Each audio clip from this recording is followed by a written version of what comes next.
Hi guys, welcome to my channel. Today I'm going to be filming a video based around ASD or autism spectrum disorder. Yeah, pretty much I have just made this channel. I made it last night and obviously I posted it on my Instagram. So if you're here from my Instagram, hi, thank you so much for joining. I am literally so fucking nervous to film this video, so you're gonna have to excuse that. I might blab on a bit about some random stuff, but it's fine. Basically, I'm just gonna be doing like an overview of autism and the symptoms, like how it's like such a wide range of a spectrum and it affects people in different ways. And I'll also be doing how it affects me as an individual and ways to get help. So I have actually noted these things down on my phone and I have actually got quite a lot written down on my phone. Oh, let me just turn my ringer off. I've got quite a lot written down on my phone, so fingers crossed this video is a long juicy video and you get to hear everything about ASD, how it affects me and so on. Anyway, so to start off with an overview, some of you may not know what ASD stands for, even though I've said it at the start of the video, so you will know.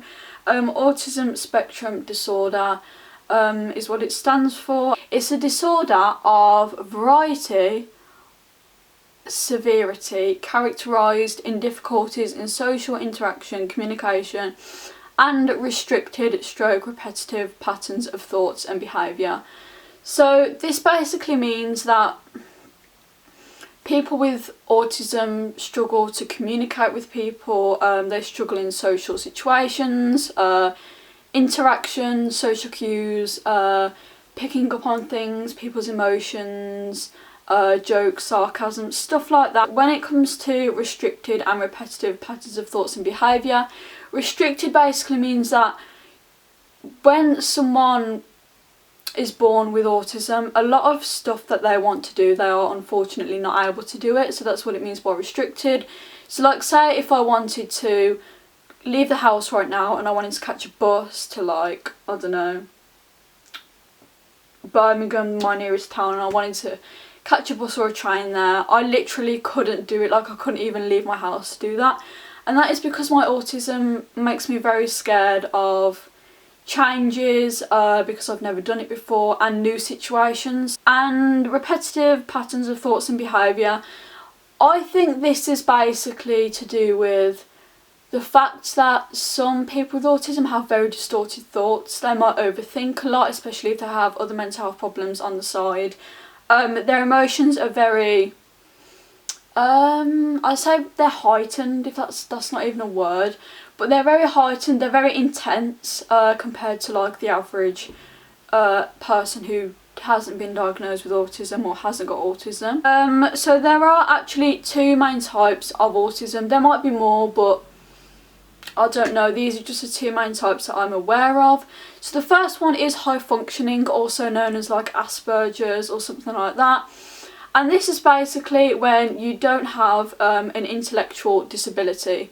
So you're not basically disabled intellectually, so you're not sort of struggling with learning, school, or the way that you grow up. Even though you do struggle with the way you grow up, you struggle with the environment more than like the learning aspect of things. That's what it means by intellectual.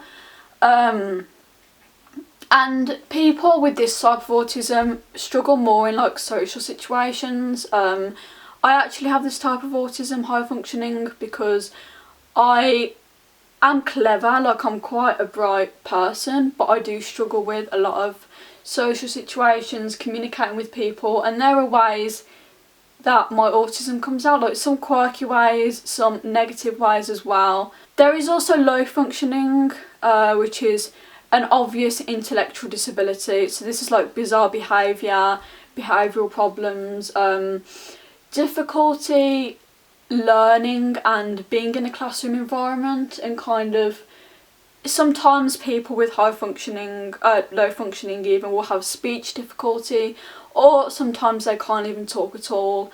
So yeah, it's a very broad spectrum. I'm not saying that one struggles more than the other, But what I'm saying is that it affects people in so many different ways.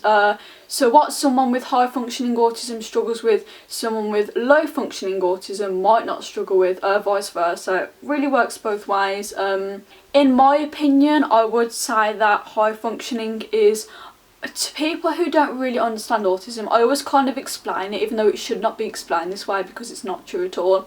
I explain it as like a mild form of autism. I don't really agree with, you know, defining it as in that way, but if people don't really know about autism, it's kind of the easiest way to explain, because there are a lot of misconceptions, misunderstanding with autism, and a lot of people kind of think, oh, she's got autism, they must have Down syndrome, they must struggle with their speech, they must have learning difficulties, they must be disabled in some way. And even though you are disabled, it's not always a visual disability, so you're not always able to kind of see it, and like if someone saw you walking down the street, they would not be able to tell with some people that they have autism. I've actually been told in the past that I don't look like I have autism, or I don't act like it, or I'm not what they think autism is, which is a little bit weird. To be fair, before I got diagnosed and before I started to do research on autism, that is what I thought. I instantly thought that if you had autism, you were badly behaved, or you had speech difficulties or Down syndrome and stuff like that. But that is not how it is. Like, you cannot see autism in someone.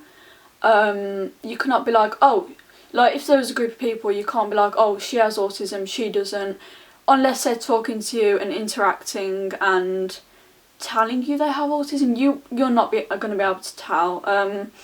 Sometimes I literally feel like saying, do you want me to stick a label on my head and say like I'm autistic or something like that? That is literally how I feel sometimes, because people judge, and I wouldn't say that they're necessarily stubborn.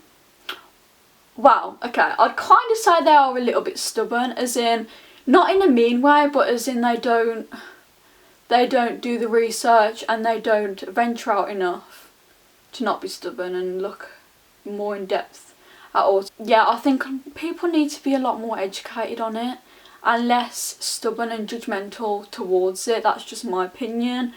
So yeah, I have said it affects everybody in different ways. For example, I'm not going to name any names in this, but I have a friend who has been diagnosed with high functioning autism like me, and even though we both have high functioning autism, she can catch public transport by herself late at night. One, I wouldn't even leave the house late at night. Two, I wouldn't even be able to catch public transport in the day. But she struggles with group situations and meeting new people. So like, she could be in like a crowded, busy environment indoors and she could get very stressed and have a panic attack. Whereas if I'm in a shopping centre, like the Boring or something like that, I don't feel anxiety. Like when I'm in a large group of people and it's crowded, surprisingly I don't feel anxiety. I can just walk like and block everyone out and not give a shit about everyone around me. Whereas with my friend, it does affect her quite a lot when she's in crowded areas. Right, I'm going to move on to the symptoms of autism. So this is just like the symptoms overall. I'm not going to do the high functioning, low functioning symptoms. I'm just going to do overall what are the general symptoms of autism, and to help you out if you think you might have it or you think you know someone who might have it, such as a family or friend. So the first one, which is very, very obvious in people with some types of autism, is making little or inconsistent eye contact. Me personally, I've never struggled with eye contact. In fact, I go the opposite way and I tend to stare at people in public just to kind of figure... I like to mind read in a way, and I like to figure out what they're thinking about me and what they're doing with their day. I'm very interested in what they're doing more than myself for some reason. So I do not struggle with eye contact, especially when talking to people as well. I will just keep looking back and forth, and I can give eye contact for longer than, 5 seconds, which I think is pretty good for someone who struggles with autism. When it comes to inconsistency with eye contact, I'm not gonna lie, I do struggle with that a little bit, because I will keep looking back and forth. Sometimes I'll look for a while, sometimes I'll look for a second. Just depends on my mood and how I'm sort of feeling in the day. The next one is rarely showing interests of others. So this is a common thing with autism, and a lot of people think that because you're not showing interest in others, you are a selfish person and you only care about yourself and you don't give a shit about what they're going through or their emotions. That is so not true. People with autism me personally, I view myself in a massive bubble, and I can't see outside that bubble because I'm so focused of my own environment and my well-being and my emotions that I can't really see outside this bubble, and I can't quite figure out what other people are, what other people's emotions are, what other people are thinking, which is why I tend to try and mind read a lot, which is not the best idea because you often get the wrong assumptions and you overthink a lot, so I wouldn't recommend trying to mind read. When it comes to rarely showing interest of others, I do struggle with that because I am in my bubble, and I don't think the whole world revolves around me. That's totally the wrong way of putting it, and some people might think that, but I just struggle so much because I've got so much going on in my life. I kind of struggle so much to think about other people sometimes, and I'm going to say that is a negative trait of my autism. Not necessarily negative, but something that I struggle with. When it comes to noticing someone's emotions, I can really, really easily notice that someone feels sad, happy, excited, scared. I can notice their emotions straight away. Whereas some people with autism really, really struggle to be able to kind of notice how they're feeling.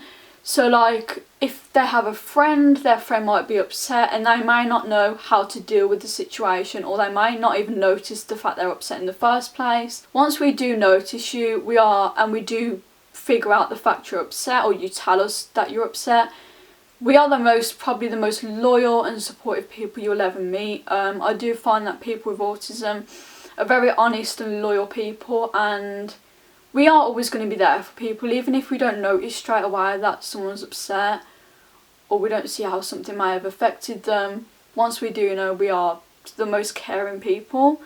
The next one is responding to verbal attempts slowly. So this means when someone talks to you, it might take like a few seconds for you to process what they just said before you respond to them. So with me personally, like, if someone told me to turn left and walk to the end of the corridor, I'd have to stop and just be in my own little bubble, and I'd have to think, well, okay, I have to turn left, I have to walk to the end of the corridor, and I will have to kind of plan it out in my head, and then I'll be like, oh, okay, that's fine. Basically, it just takes me a while to kind of process things that are being said to me and be able to understand their instructions. The next one is having difficulties with keeping conversations going back and forth. I'm just an awkward person anyway, that is just me, but I do struggle a lot with kind of keeping conversations going, and I have to think first about what to say, and because I'm always thinking about what to say, I often get interrupted by people,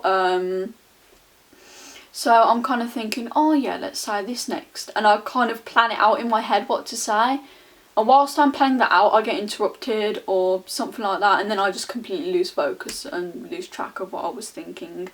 So I do struggle with conversations, whether it's starting or keeping them going. I struggle so much, especially with starting conversations. I really don't know how to do it. Like, I don't know. I'm honestly the most awkward human being ever, and if I went up to someone, I'd probably ask them some stupid question, if I wanted to start a conversation with them. That might just be me overthinking, because I've never actually tried to start a conversation with someone before. Who knows? The next one is often talking about a length of a favourite subject without noticing others aren't interested. So people with autism don't do this on purpose. They don't talk about themselves to piss someone off or make someone feel like they're not important. People with autism take pride and they take interest in certain subjects a lot, and they can get very obsessed or they can be impulsive with it. So me personally, I'm very impulsive with when I want to do something, I will do it.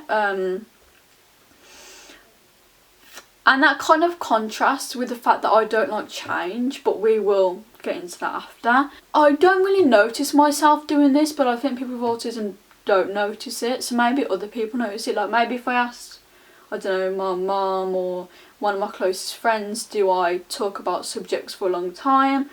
They might say yeah, and you go into a lot of detail about it. But me personally, I don't notice myself doing it, because if I did, then I would stop. So people with autism, if they noticed they were doing something wrong, they'd stop. They don't notice it. Having trouble understanding social cues, and also this can include jokes, sarcasm, not knowing whether something is sarcasm and struggling to understand sarcasm in general. Sayings as well, not understanding sayings such as see, that's just basically, I don't even know any sayings because I just don't understand them anyway, such as like working your socks off, stuff like that. I'll literally like picture someone with socks. I don't know. I struggle to process things when it comes to like, is it like implicit things? I struggle to process it. The next thing that people with autism struggle with, or not necessarily struggle with, but they'll be very fixated on a certain subject. Well, sometimes they can get obsessed, so they will literally spend hours and hours and hours doing this. They will learn everything about the subject, so they'll get themselves all excited about it, and if you ask them a question, they will most likely know so much about the subject. So for me, it's stuff like technology, like IT, computers, gaming. If someone asked me a question, I would know straight away, whatever it is. I'm kind of a little bit nerdy when it comes to gaming and computers, and I do know a lot. I'm able to help people out quite a lot when they're stuck with a computer or they have a technical issue. And sometimes I have spent a whole day Googling how to do something, and I will follow step by step, or I'll watch a YouTube video how to do it. Not necessarily because I want to do it. Sometimes I don't even want to do it. I just want to get to the end and feel like I've completed a task and be proud of myself, and I want to have more knowledge. Kind of like an issue, because you can neglect other things, such as I sometimes have neglected my own self-care. I've neglected other important things. Not really education, because I don't really neglect education unless I'm mentally unwell. Just other important things like caring for myself and eating, drinking, stuff like that. I completely forget about, because all I'm focused on is that one task. Being unable to understand other person's point of view or predict their actions. So, if I was to think about this, for example, someone could tell you that they think you're someone could give an opinion about you, and you totally take it in the wrong way. You get so worked up about it, you think, oh my god, they think I'm a horrible person, when actually they just said something really subtle and they were just trying to help you.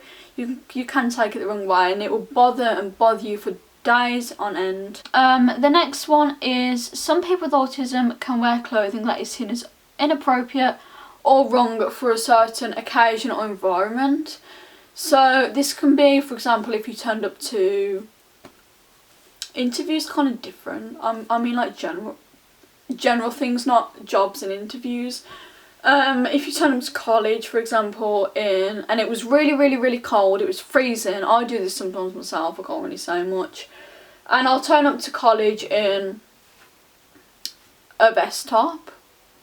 Some are very strappy. Sometimes I have turned up in crop tops and not realising you can kind of see my bra, and it's very bloody awkward, and I end up getting told that you can't see my bra, and I'm like, fuck. Basically, I'm so focused on looking good that I don't care about being uncomfortable in my own clothes. So I will go out and wear these things even though it's freezing cold and not give a flying fuck. Right, now I'm going to move on to like how it affects you like positively. So these are like some really good things, because autism shouldn't be a burden. Like, it shouldn't just be something that you're diagnosed with, you've got it, because even though you're born with it and you've got it forever, it shouldn't be something that should be seen as a negative thing or a negative trait. You know, it's a brain defect that people are born with, and it makes people unique, it makes people individuals, and I think it makes some people very quirky and different, and that's what I find so interesting about autism. It just makes people so, everyone's different basically. This is mostly with high functioning, by the way. People learn things in a lot of detail, and a lot of people with autism are very clever, and they have natural flairs for certain subjects. Not necessarily clever in all subjects. They might lack, well, some people are with autism, but some people might lack confidence in, say, English, but they might be very good at maths, and they might be able to work out questions like that, and they learn about these things, and they can tell you so much things about, I don't know, say if someone was interested in antiques, for example. That's so fucking random. They can tell you a million things about this one antique, and they'll go into so much detail about it, such as when it was made, how long they've had it for, the history of this antique. Literally, people, they get so obsessed with things and look at it in so much detail. It's quite interesting actually. Being very honest and loyal. People with autism can't help but be honest. Say if I've been trying to hide something or something happens, straight away I will go and tell someone. Unless I've been like kind of sworn to secrecy, that makes me loyal, and I don't want to tell other people because it's a friend has told me this secret. What I mean is that if I'm feeling down or low, not necessarily secret wise, if I'm feeling down, low, depressed, anxious, I'm very honest, and I'll just tell that person, and I'll also tell them what I've done with my day. I'll tell them absolutely everything that I've done with my day. I'll be so honest in how I've been feeling at each stage of the day, because people with autism can't help but express their honesty, and I think that is a really good thing. I wouldn't necessarily view it as a negative trait at all, because even though people with autism can sometimes be too honest and say the wrong things to someone, that's why people need to start educating themselves and understanding that they're not being horrible. They just say what's on their mind, and they'll say it straightforward, straight up to you. And also loyal. Someone, well, obviously this doesn't happen to everyone with autism, because you are also your own person. Someone with autism could be a nasty person, but I highly doubt that, but they could be. And they might not be loyal, and they might talk about their friends, and they might have tons of fallouts. But me personally, I am very loyal towards my friends. Like, say if they do something bad, I will kind of look past it and see the good in them, and I can stay friends with people for years and years, and even though there'll be fallouts, I will stay loyal to them. Same with relationships, family, stuff like that. The other one is, I've kind of mentioned this already, people have a natural flair in things like maths, music and art. So me personally, mine is like art, bit of photography, bit of IT, bit of English, because you know I'm absolutely amazing at everything. I'm not, but you know. That is basically that basically sums up the symptoms of autism and how it affects people negatively and positively. So now I'm going to move on about how it affects me as an individual, and I'm going to go into a bit more detail about myself and my past and how I got diagnosed. An example is I actually used to be a tomboy. You wouldn't think it, I know you would not think it. I've been through several stages: tomboy, girly girl, like this wannabe emo fringe stage, and now I don't even know what I am. I'm just chilling, I'm just myself. But I did used to be a tomboy, so I used to wear boys' clothing, play boys' games, such as shooting. Like I used to quite pretend to like shoot people. And like I used to be into, I used to have interest in films and programmes that boys would like. So for example, I don't know, I was never interested in the Disney princesses. In fact, if you told me to name one of them, I don't know, Cinderella, I don't fucking know. Like, I was never interested in them. I was always interested in Batman, Spider-Man, Power Rangers, different stuff like that. The next one is that I was never interested in group activities. So a lot of my people in school, they would go to after school clubs like rounders and, I don't know, football, basketball. I could never ever do anything like that because one, I had no interest. I didn't give a shit about any of that stuff, and two, I could never bring myself to do it. I was too anxious, too nervous. I thought it'd be awkward. Same with like a lot of people do brownies. Is it brownies and girls' guides or whatever the fuck it is? I could never do anything like that because it was too awkward, and I didn't want to put myself in that position. I wasn't interested at all. So a lot of my friends were doing all these things, and I did start to notice that I was a bit different. Like I started to notice that I was a bit weird compared to everyone else, because I was like, oh, why aren't I like them? Like, this was towards the end of primary school, the start of high school. I was like, why can't I be like them? Like, why aren't I like this group of people? Why aren't I normal? And I start to kind of feel very negatively towards myself and think, and sometimes I'd be a bit self-conscious and I'd just think, well, why am I like that? The next one is I struggle to understand the social cues or sayings. So like, I have mentioned this before, but like raining cats and dogs. Someone said that to me, I will literally, first of all, I will imagine cats and dogs falling out the clouds. I have actually done that in the past. For example, I did not know at the time that I was getting assessed for autism. They never told me, but when I was in eating disorder stroke psychiatric unit when I was 14. This was when I had my birthday in there because I was in for 6 months, so I was 15 at this point. They were asking me a lot of questions, and they actually got these cards, and it had like a picture of like cats and dogs falling. And they'd be like, oh, so what sign does this link up to, or what does this remind you of? And I literally said how it was. People with autism say it very literally. I literally went, oh, it's just, well, there's cats and dogs falling out of the sky, or, oh, he's pulling his socks up, where it wasn't really correct. Like, the sayings were, oh, it's raining cats and dogs, or he's working his socks off. The next one is my anxiety around people. So this is also to do with like mental health. So like social anxiety and social isolation and depression. Because of what I went through when I was bullied in high school, I struggle a lot with social interaction. Not just because of my autism, but because of mental health in general and my experiences. So yeah, but anxiety is also linked to autism in a way, and a lot of people with autism struggle with other mental health problems such as eating disorders, anxiety, BPD, borderline personality disorder. I myself struggle with that, and it's quite hard because sometimes when you've been diagnosed with all these different mental health problems and also autism, you can't work out what is autism and what is your mental health.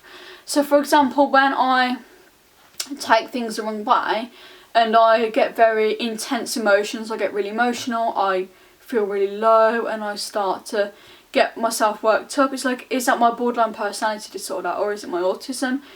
It's really, really hard to tell.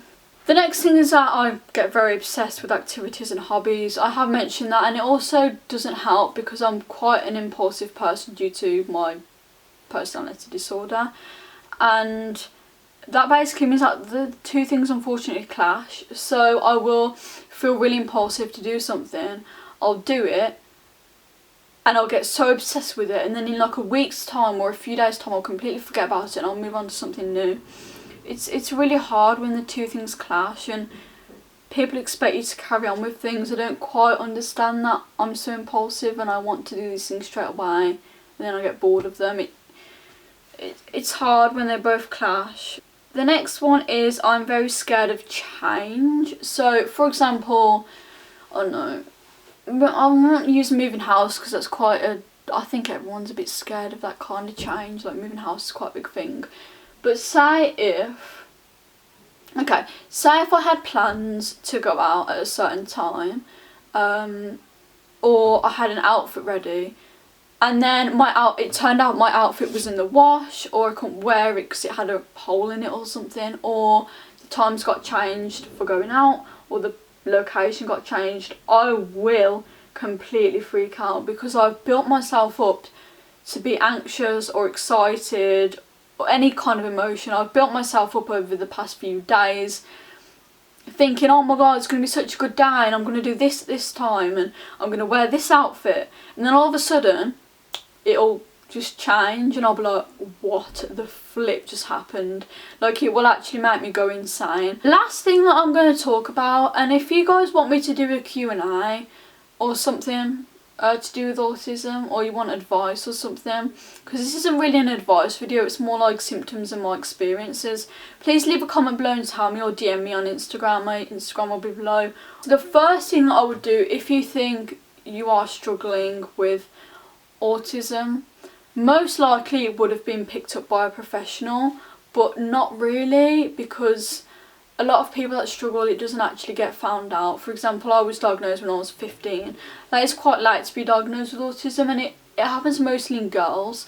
Girls tend to copy everyone else and hide a lot of their insecurities, so it gets quite hard to be able to tell that a girl has autism, whereas in boys it's so much more obvious, whether it's high functioning or low functioning, so much more obvious. So how to get help? Firstly, I would speak to a doctor. He can give you the right support, as in like who to speak to next, who to be referred to. If you can't speak to a doctor or you don't feel comfortable, even like a teacher at school, because teachers have experienced so many different students and possibly different ages, and they've watched students grow up, especially in primary school. They've experienced a lot, and they most likely know about autism and stuff like that, especially support staff. And if not, then even you can talk to, like, get in contact with someone online. So just type in like into Google, for example, like autism, let me think, autism organisations near me, or just try and find helplines that you can call and talk to someone about it. If you can't do, oh yeah, and speech and language therapists, if you know any of them, that would be great to talk to. If you can't do any of this, speak to a parent, speak to a loved one, someone you trust, a family or friend, and they'll be able to go with you to an appointment with a doctor, and they'll be able to help you if you feel a bit anxious to talk to someone. So yeah, that is basically the end of the video. Hope you all enjoyed. My throat really dry and gross right now, so I need a drink. I hope you all enjoyed watching this, and if you did, then make sure you leave a comment for like future video ideas, and also don't forget to subscribe, give it a thumbs up, stuff like that, because that will really help me out and it will give this channel the boost it needs, because I am feeling really motivated to carry on with this. So yeah, but I really hope you enjoyed, and I will see you all in my next video. Bye guys.